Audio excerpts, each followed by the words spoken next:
A few moments later. Hi everyone! So for today's video guys, dahil marami pong mangga dito sa bahay, ay gagawa po tayo ngayon ng Graham dessert. Mango Graham dessert. So tara guys, samahan niyo po ako. Let's go!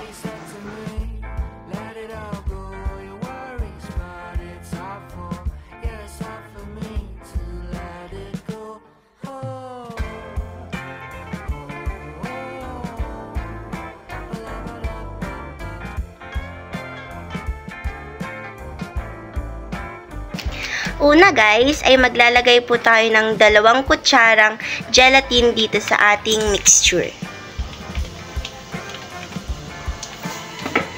Boil po ako ng konting water and i-dissolve po natin siya dito ngayon.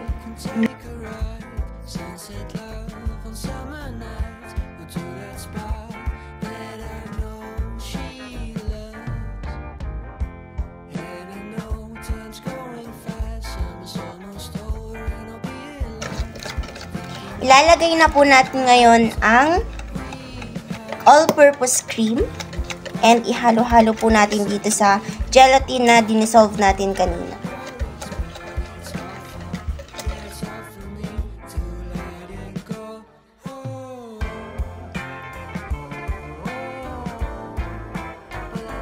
Yung ating condensed milk. Maglagay tayo ng konting condensed milk guys para meron siyang lasa.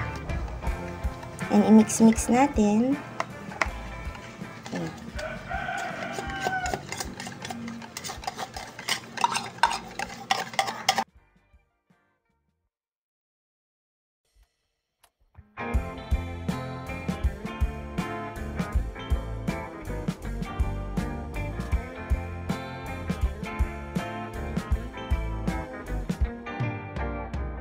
Guys, ay slice po natin tong mangga. Actually, itong mangga guys dito, ang dami-dami na pong bunga and yung iba, pinamimigay na po sa amin. Kaya naisip ko na gawin natin siyang dessert. Sobrang ripe na siya guys and pwede na siyang gawing dessert. Manamis-namis. Half natin siya ng konti. Maliliit na cubes.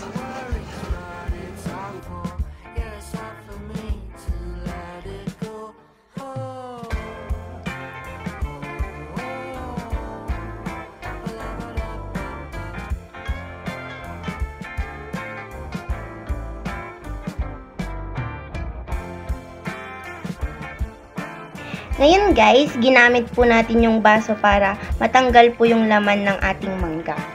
Yan, yung hinaf natin kanina na maliliit. Ito na siya ngayon.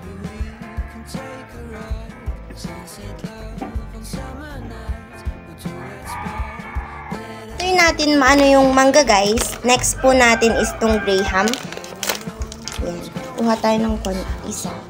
Bali 10 lang po na biscuit. Tapos igaganti natin siya. Konti lang po yung kanyang slices.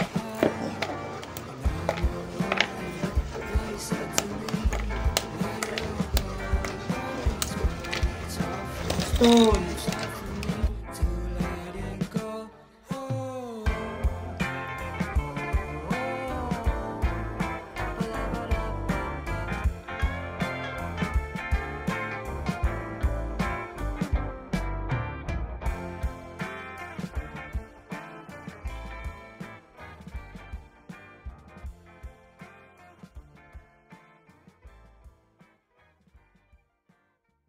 Guys, nag-boil po ako ng konting sago pang dagdag dito sa ating dessert. And ilalagay na po natin yung mangga kanina na isni-slice natin ng maliliit.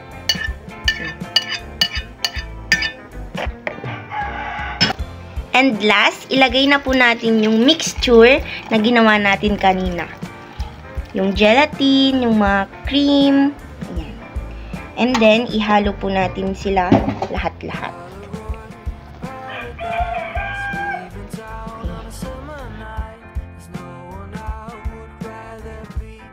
Tignan nyo guys, oh, ang ganda. And ngayon, i-ref natin siya guys para maghulma siya konti. Ayan.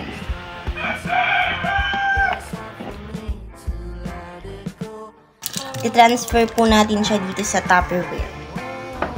Ayan.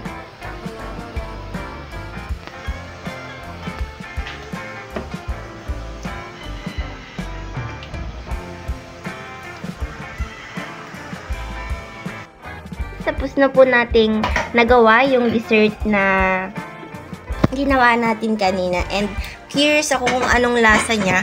And patitikman po natin siya mamaya, mga around 30 minutes kasi i-ref muna natin siya. Ito pa yung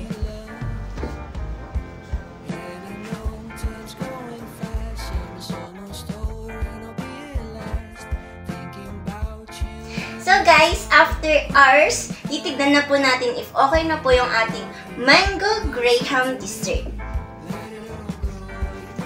So ito siya. Okay siya guys, oh. Like naghulman talaga siya. So ngayon, it's tikiman time! Ayan, tikman na po natin siya guys. Off natin siya dito.